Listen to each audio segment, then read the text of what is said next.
ನಮಸ್ಕಾರ ವೀಕ್ಷಕರೇ, news four ಕನ್ನಡಕ್ಕೆ ಸ್ವಾಗತ. ನಾನು ಸತೀಶ್ ಹೊಸಹಳ್ಳಿ.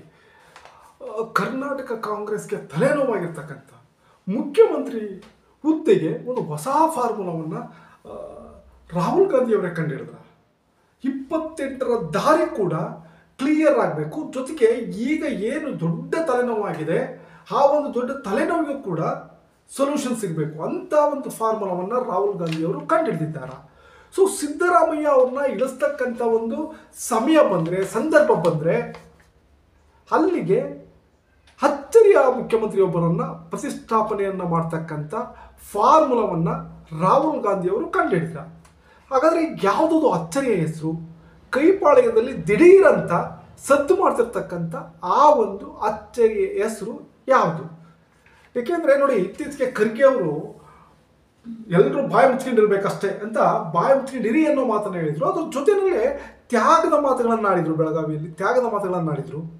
ಜೊತೆಗೆ ಸಿದ್ದರಾಮಯ್ಯ ಕೂಡ ಅದೇ ರೀತಿ ತ್ಯಾಗದ ಮಾತುಗಳನ್ನು ಆಡುವ ಮುಖಾಂತರ ಇಂದಿರಾ ಗಾಂಧಿ, ಸೋನಿಯಾ ಗಾಂಧಿ, ರಾಜೀವ್ ಗಾಂಧಿ ಉದಾಹರಣೆಗಳನ್ನು ಕೊಟ್ಟಿದ್ರು. ಮಹಾತ್ಮ ಗಾಂಧಿ ದೇಶಕ್ಕೋಸ್ಕರ ತ್ಯಾಗ ಮಾಡಿದ್ರು ಅನ್ನೋ ವಿಚಾರಗಳನ್ನು ಹೇಳಿದರು.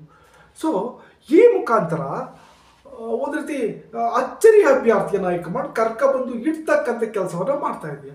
ಸೊ ಹಾಗಾದರೆ ಅಚ್ಚರಿ ಅಭ್ಯರ್ಥಿ ಯಾರು? ಆ ಅಚ್ಚರಿ ಅಭ್ಯರ್ಥಿ ಬಂದರೆ ಒಂದು ಕಡೆ ಡಿ ಕೆ ಶಿ ಬಣ, ಮತ್ತೊಂದು ಕಡೆ ಸಿದ್ದರಾಮಯ್ಯ ಬಣ, ಎರಡು ಬಣಗಳು ಕೂಡ ಒಪ್ತವ.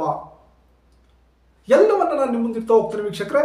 ಸೊ ಅದಕ್ಕೂ ಮೊದಲು ನೀವು ನಮ್ಮ ಚಾನಲ್ನ ಸಬ್ಸ್ಕ್ರೈಬ್ ಮಾಡಿಲ್ಲ ಅಂದರೆ ದಯಮಾಡಿ ಈಗಲೇ ಸಬ್ಸ್ಕ್ರೈಬ್ ಮಾಡಿ, ಪಕ್ಕದಲ್ಲಿರ್ತಕ್ಕಂಥ ಬೆಲ್ ಬಟನ್ನ ಮರೀದೆ ಕ್ಲಿಕ್ ಮಾಡಿ. ಎಸ್ ಸ್ನೇಹಿತರೆ, ಏನಂದರೆ ಹೈಕಮಾಂಡ್ ಹೇಳಿದ್ರೆ ಸಿದ್ದರಾಮಯ್ಯ ಖಂಡಿತವಾಗ್ಲೂ ಕೆಳಗಿಳಿಬೇಕಾಗತ್ತೆ. ಯಾಕೆ ಅಂತಂದರೆ ಕಾರಣ ಇಷ್ಟೇ. ಸಿದ್ದರಾಮಯ್ಯ ಮೊನ್ನೆ ಕೂಡ ಅದನ್ನು ಹೇಳಿದರು. ಹೈಕಮಾಂಡ್ ಒಂದು ವೇಳೆ ನನಗೆ ಆದೇಶವನ್ನು ಮಾಡಿದರೆ ನಾನು ಆ ಆದೇಶವನ್ನು ಶಿರಸಾವಹಿಸಿ ಪಾಲಿಸ್ತೇನೆ. ಯಾವುದೇ ಕಾರಣಕ್ಕೂ ಹೈಕಮಾಂಡ್ ಆದೇಶವನ್ನು ಉಲ್ಲಂಘಿಸ್ತಕ್ಕಂಥ ಮಾತಿಲ್ಲ ಅನ್ನೋ ಮಾತನ್ನು ಸಿದ್ದರಾಮಯ್ಯನವರು ಮೊನ್ನೆ ಅಷ್ಟೇ ಹೇಳಿದರು. ಜೊತೆಗೆ ಹೈಕಮಾಂಡ್ ನಿರ್ಧಾರ ಇದೆಯಲ್ಲ, ಹೈಕಮಾಂಡ್ ನಿರ್ಧಾರವೇ ಫೈನಲ್, ಅದರಲ್ಲಿ ಮತ್ತೆ ನನ್ನ ಯಾವುದೇ ರೀತಿಯಾದಂಥ ನನ್ನ ಬೇರೆ ನಿರ್ಧಾರಗಳಿಲ್ಲ ಅಂತ ಹೇಳುವ ಮುಖಾಂತರ ಒಂದು ವೇಳೆ ಹೈಕಮಾಂಡ್ ರಾಜೀನಾಮೆ ಕೊಡಪ್ಪ ಸಾಕು, ಏನು ಆ ಮಧ್ಯದಲ್ಲಿ ಆಗಿತ್ತು, ಒಪ್ಪಂದ ಆಗಿತ್ತು, ಆ ಒಪ್ಪಂದದ ಪ್ರಕಾರ ನೀವು ರಾಜೀನಾಮೆಯನ್ನು ಕೊಟ್ಬಿಡಿ ಅಂತ ಹೇಳಿದರೆ ಸಿದ್ದರಾಮಯ್ಯ ಕೊಡ್ಲಿಕ್ಕೆ ರೆಡಿ ಇದ್ದಾರೆ. ಒಂದು ವೇಳೆ ಸಿದ್ದರಾಮಯ್ಯ ರಾಜೀನಾಮೆಯನ್ನು ಕೊಟ್ಟ ನಂತರ ಆಗ್ತಕ್ಕಂಥ ಪರಿಣಾಮ ಇದೆಯಲ್ಲ, ಆ ಪರಿಣಾಮದ ಬಗ್ಗೆ ಯೋಚನೆ ಮಾಡಬೇಕಲ್ಲ.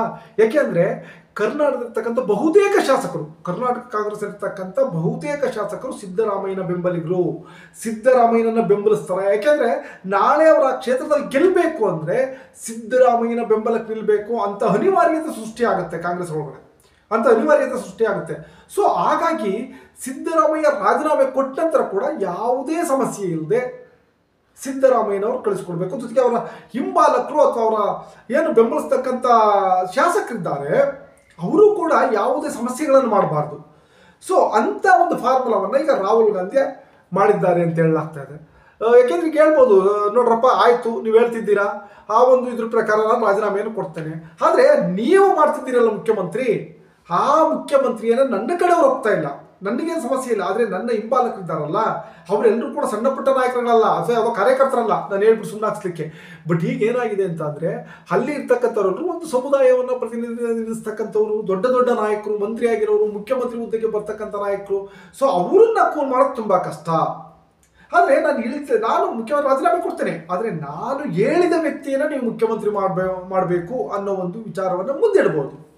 ಸೊ ಆಗ ನಿಜವಾಗ್ಲೂ ಕಷ್ಟ ಆಗುತ್ತೆ. ಅವ್ರು ಯಾರನ್ನ ಹೇಳ್ತಾರೋ ಅವ್ರನ್ನ ಮುಖ್ಯಮಂತ್ರಿ ಮಾಡ್ತೀವಿ ಅಂದರೆ, ಯಾಕಂದ್ರೆ ಡಿ ಕೆ ಶಿ ಬಣ ಸುಮ್ಮನೆ ಇರಬೇಕಲ್ಲ, ಡಿ ಕೆ ಶಿ ಬಣ ಕೂಡ ಅಲ್ಲಿ ಆಗ ಒಂದು ಕಾಲನ ಹೊರಗಿಟ್ಬೋದು. ಅಥವಾ ಮೋದಿ ಜೊತೆ ಮಾತುಕತೆಯನ್ನು ನಡೆಸುವಂತಕ್ಕೆ ಡಿ ಕೆ ಶಿವಕುಮಾರ್ ಹೋಗಿದ್ರು ಅಂತ ವಿಚಾರಗಳು ಹರಿದಾಡ್ತಾ ಇದ್ವು.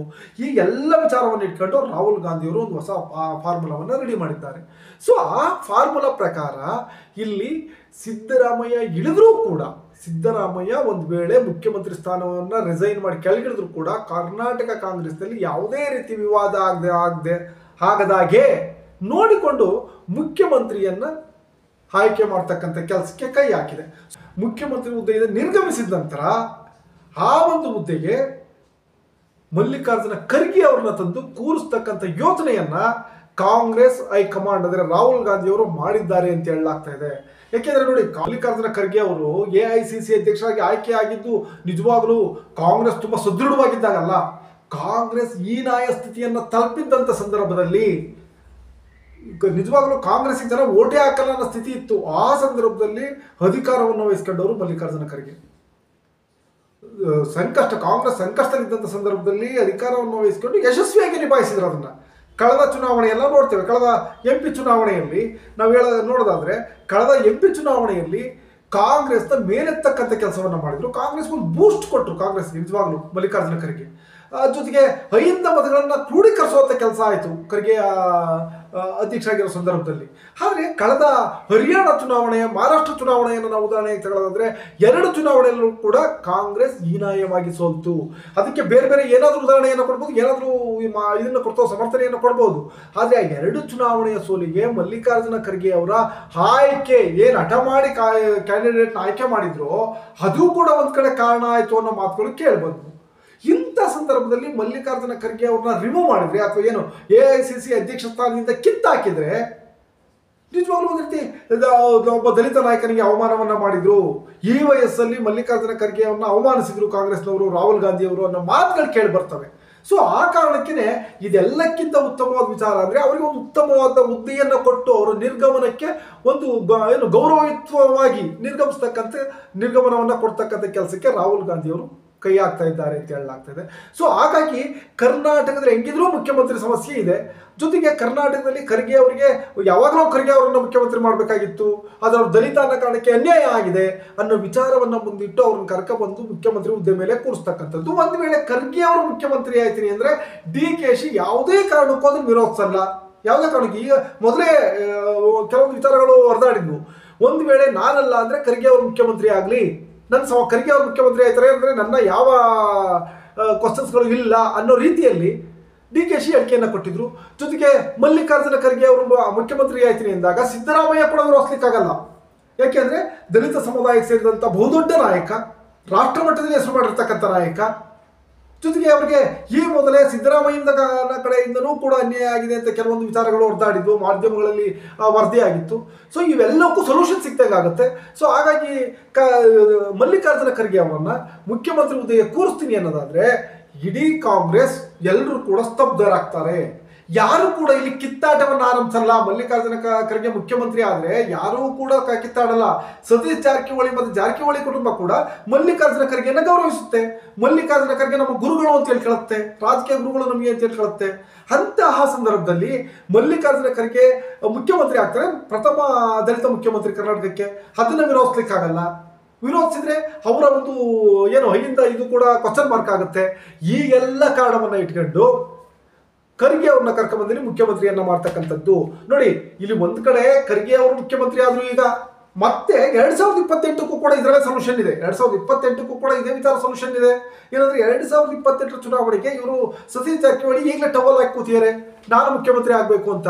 ಆದ್ರೆ 2028 ಚುನಾವಣೆಯಲ್ಲಿ ದಲಿತರನ್ನು ಮುಖ್ಯಮಂತ್ರಿ ಮಾಡ್ರಪ್ಪ, ಇದುವರೆಗೆ ಮುಖ್ಯಮಂತ್ರಿ ಮಾಡಿಲ್ಲ, 2028ಕ್ಕೆ ದಲಿತರಿಗೆ ಅವಕಾಶ ಮಾಡಿಕೊಡಿ, SC STಗಳಿಗೆ ಅವಕಾಶ ಮಾಡಿಕೊಡಿ ಅನ್ನೋ ಮಾತುಗಳು ಕೇಳಿ ಬರ್ತಾ ಇದ್ದಾವೆ. ಆದ್ರೆ ಈಗ ಏನಾಗ್ತದೆ ಅಂದ್ರೆ, ನೋಡಪ್ಪ, ಕಳೆದ ಇದರಲ್ಲಿ DK ಶಿವಕುಮಾರ್ ಅವರು ಖರ್ಗೆ ಅವ್ರಿಗೋಸ್ಕರ ತ್ಯಾಗ ಮಾಡಿದ್ದಾರೆ.